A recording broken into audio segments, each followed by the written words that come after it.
Здравствуйте. Вначале я хотел... Сәлеметсіздер ме? Мен бүгін өзім туралы, яғни мектепте қалай оқығандығым туралы айтып бергім келеді. Мектепте мен кәдімгі оқушы болдым. Жақсы оқысам да сыныптан ерекшеленгім келмеді.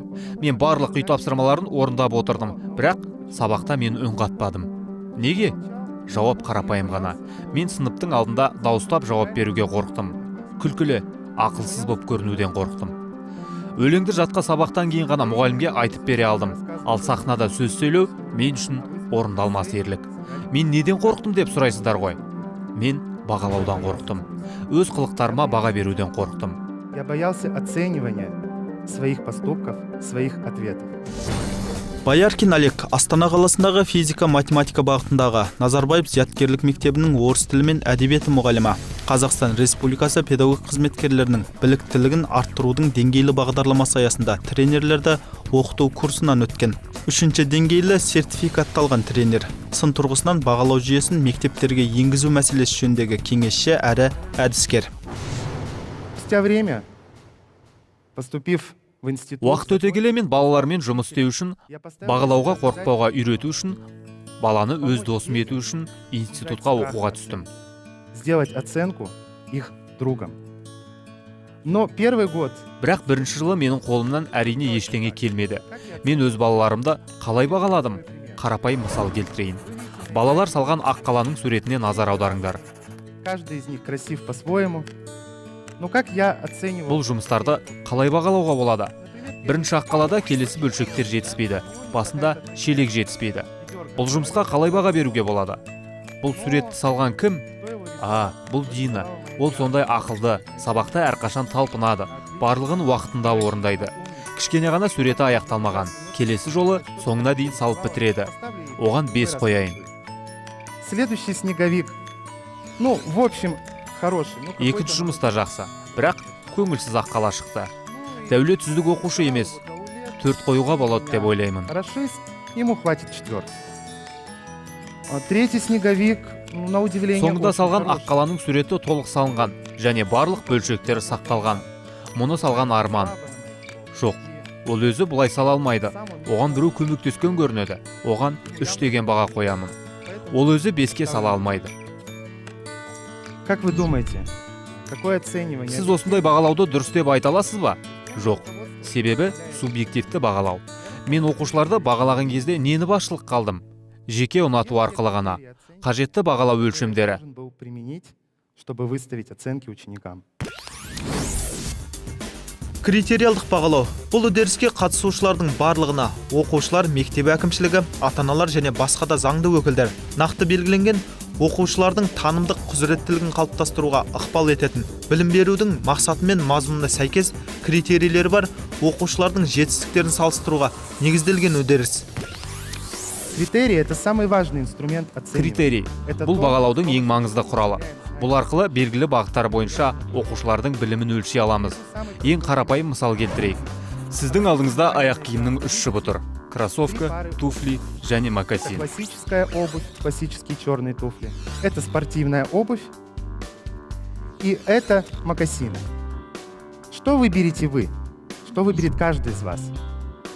Ну, наверное, в зависимости от того, какому образу... Әрқайсысы өз аяқ киім таңдап алады. Неге?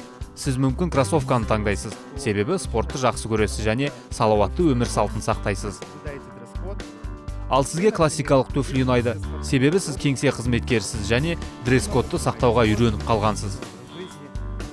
Ал сіз моданы бақылап отырасыз және белгілі стилі бар адамсыз. Сондықтан мокасинді таңдайсыз. Каждый из вас, выбирая обувь, әрбіреуіңіз аяқ киімді таңдай отыра белгілі критерийлерді басшылыққа аласыздар. Жайлылық, әсемділік, стилі, бағасы. У всех у вас свои критерии оценивают. Осылай мектепте де оқушыға баға қойған кезде бір бағаны түсінікті әрі қолжетімді болатын белгілі критерийлерді басшылыққа алуға тиіспіз. Критерийлер оқыту міндеттемелерімен анықталады және оқу үрдісіндегі оқушының әртүрлі іс-әрекеті түрлерінің тізбесімен беріледі. Мектепте оқушының білімін бағалаудың 4 критерийін қолданамыз.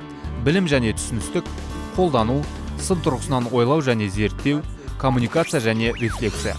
Білім критерийлері оқушының ереже мен формуланы қаншалықты игеретінін анықтауға көмектеседі. Оны әрі қарай қалай қолданады, одан әрі қандай логикалық операциялар жасайды. Ол есепті шығару кезінде қандай стандартты емес тәсілді қолданады. Коммуникация. Бұл осыны монологтық және диалогтық сөйлеуде қалай бере алатындығы. В нашей школе существует... Біздің мектепте бағалаудың екі түрі бар. Олар сіздерге белгілі. Бұл оқытуды бағалау, ең маңыздысы 90 жарты жылдық және жыл соңына өткізілетін бағалау. Которое мы можем проводить в конце четверти, в конце полугодия, в конце года. Но есть еще... Бірақ тағы да оқытуға арналған бағалау. Формативтік бағалау. Ол біздің бағаларымыздың қателіктерін уақытында байқап, уақытында түзете алуға және бақылау жұмысына дайындала алуына бағытталған. Бағалаудың осы түрі балаларға бағалау қорқынышының алдын алуға ықпал етеді. Формативті ағымдағы бағалау сабақтағы немесе үйдегі күнделікті үдерістегі білім мен дағдыларды меңгерудің ағымдағы деңгейін анықтау. Оқыту үдерісінде оқушы мен мұғалім арасындағы өзара қарым-қатынасты жүзеге асыру. Бұл оқушыларға жаңа материалды меңгерген кезде тапсырмаларды қаншалықты дұрыс орындайтындығын және оқытудың мақсаты мен міндеттеріне қалай жететіндігін түсінуге мүмкіндік береді. Жиынтық бағалау. Оқу ақпараты немесе оқыту деңгейінің блогын меңгеріп болғаннан кейін білім мен оқу дағдыларының қалыптасу деңгейін анықтайды. Самый простой пример. Формативті және жиынтық бағалаудың ең қарапайым мысалы. Қараңызшы, қалай тәбет тартады. Ол қып-қызыл, қытырлақ, дәмді. Осының бәрін біз көз алдымызға елестете аламыз, дәмін тата аламыз, бағалай аламыз. Біз дайын өнімді көріп тұрмыз, сосын оған жиынтық баға береміз. Суммативную, итоговую оценку. А вот те шаги, которые нужно... Нан өндіріп шығару үшін адам қанша талаптанды? Егін егу, оны суару, ұн тарту, қамыр илеу, нан пісіру. Мұның бәрі осындай нан өндіріп шығаруға арналған ең маңызды қадамдар. Бұл қадамдарды бағалауға бола ма? Иә, біз егістіктің жайқалғанын көреміз. Бұл қадамдарды өзгертуге бола ма? Иә, мысалы, нанды басқа пісіретін формаға салуға болады және күйіп кетпеу үшін температурасын азайта аламыз. Мұндай барлық қадамдар маңызды болып табылады. И что-то сделать лучше. Да, можем. Если хлеб у нас пригорел в один раз, в следующий раз мы его поставим в другую форму для запекания, уменьшим температуру, и хлеб получится. То есть вот эти шажочки, самое важное, что есть в нашем оценивании. Формативное оценивание или оценивание для обучения опирается на 4... Формативті бағалау 4 маңызды факторға келіп тіреледі. Біріншіден, бұл күтілетін нәтижелер. Әрбір 90-ның басында мұғалімдер барлығына алдын ала қойылған мақсаттар мен міндеттерді таратып береді. 90 барысында оқушылар осы нәтижелерді сабақ сайын орындап отырады. В течение четверти из урока в урок, из шага в шаг ученики отрабатывают эти результаты. Далее обратная связь. Бұдан әрі оқытуда алға басуды қамтамасыз ететін кері байланыс. Мұғалім әр сабақтан кейін оқушыға түсініктеме беріп отырады. Көтермелеу түрінде болса жақсы. Яғни, осы уақытта сен де бір нәрсе жасап шығардың. Мысалы, сен есепті толық шығармасаң да, бірінші әрекетті орындап шықтың. Вот, например, ты решил первое действие. Пусть ты не решил всю задачу, но хотя бы ты освоил первое действие. Далее, третий немаловажный Үшінші факт. маңызды шарт оқушыны оқу үрдісіне қатыстыру деңгейі. Оқушыға дайын білім беруге болмайтындығы бұрыннан белгілі. Оны бағыттап отыруға тырысу керек. Яғни оның ары қарай дұрыс жұмыс істеуіне қажетті ақпаратты беру керек. Ол қайта өңделіп, өзгеріп, қосымша бір нәрсе оқып, соңында түпкілікті өнім жасап шығара алуы тиіс. Что-то изменить, почитать что-то дополнительное и создать конечный продукт. Ну и последнее, Ең самое соңғы важное. маңызды нәрсе бұл критерийлерді жасап шығару. Әрине, критерийлерді жасап шығару оқушылармен бірге өтуі тиіс. Егер біз дайын критерийлерді берсек, жақсы болар еді. Бірақ та бұл олардан күтілетін нәрсе. Мүмкін олар жұмысты басқаша қабылдайды. Видят по-своему эту работу. Пример суммативного и формативного... Жиынтық және формативті бағалау үшін мысалды менің әдебиет сабақтарымда Ромео мен Джульетта қойылымнан қойылған кезде келтіруге болады. Қойылым бақылау 90-дық жұмысы болды. Бұл жиынтық бағалау. Ал біздің әр кезең бойынша дайындалуымыз бұл формативті бағалау. Мы готовились из этапа в этап. Это и было наше формативное оценивание. Как оно происходило? Оған біз қалай дайындалдық? Ең алдымен шығарманың мазмұнын білу қажет. Әрі қарай бар білімді қолдану арқылы шығармадағы маңызды эпизодтарды Самые таңдап алу. важные сцены. Это был наш первый шаг. После того, как мы выбрали важные сцены, мы стали распределять роли. Поначалу рөлдерді бөліп бердік, многие девочки- кастинг өткіздік. Кастинг кезінде нені байқадық? Оны балалар байқап қалды. Біреулер толқиды, кейбіреулердің сөйлеу мәнерінде қателік кетті. Біреулер образға төселе алмады. Сделали с ними. Мы стали проводить кастинг. То есть несколько мальчиков на роль Ромео, несколько девочек на роль Джульетты. И что мы заметили во время кастинга? Причем заметили это дети. Кто-то сильно волнуется, у кого-то речевые ошибки, кто-то не вживается в образ, что самое главное. То есть мы составили критерии. Біз өлшемдер жасадық. Образға төселу, сөйлеу сауаттылығы, мәнерлілік. Исходя из всех Осы критериев, критерийлер негізінде бұл рөлге кім лайық екендігін таңдадық. таким образом мы распределили роли. Следующий шаг. После того, как Келесі были қадам распределены қажетті роли, костюмдерді, декорация, қойылымға музыка таңдап алу. Мен балаларға қойылымға өздерінен бір нәрсе енгізуге мүмкіндік бердім. Олар көріністі қазіргі заманға сай құрғысы келді. Олар сюжетті ауыстырған жоқ, костюмді қазіргі заманға сай етті. Солай бола берсін. Менің міндетім ол емес. Бастысы жұмыс оларды еліктіре түсті. Әр дайындық кезінде біз сыныппен бірге әрбір эпизодты талдадық. Нәтижесінде біздің дайын өнімді бағалаған критерийлер жасалып шығарылды. Каждый эпизод, каждый фрагмент. Что получается, что не получается.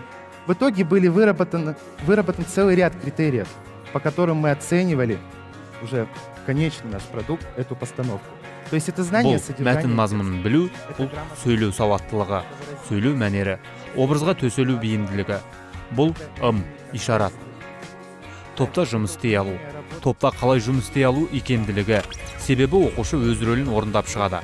Сонымен Бывают бітті. такие случаи, что ученик выйдет, расскажет свою роль, и все. И дальше как бы он непонятно куда-то зашел, в массовке там ходит по классу туда-сюда. И конечно наш... Біздің соңғы бағалауымыз жиынтық бағалау, яғни қойылымды қою болды. Біз оны мектепте қойдық, барлық мұғалімдерді шақырдық. Мені қуантқан нәрсе, қойылымнан кейін мұғалімдер оқушыларды орындаған жұмыстары үшін мақтады. Оларды мақтан тұтты. За их работу. Восхищались ими. И я видел блеск в глазах. Мен олардың көздерінде от ұшқынын байқап қалдым. Мен олардың маңызды кезеңдерді өз бастарынан кешіргендігін көрдім. Өздеріне баға бердім. Менің әріптестерім және өзім де баға бердім. И мои коллеги оценили. И все их оценили одинаково, все их оценили объективно. Подводя итог своего выступления, я хочу сказать вам о том, что именно критериальное оценивание, суммативное, формативное оценивание... Атап айтқанда критериалдық баға беру ғана оқушыларды үрдіске еліктіреді. Олар өздерін бағалай алады. Олардың бойында қорқыныш сезімі болмайды. Оценить себя. У них исчезает страх оценки. Учитель может контролировать, направлять их путем проверки вот этих формативных работ, путем проверки этих маленьких шагов. Но в итоге, я считаю... Менің оқушыларым бағалау арқылы тіл табысты. Ал сіздер А ваши?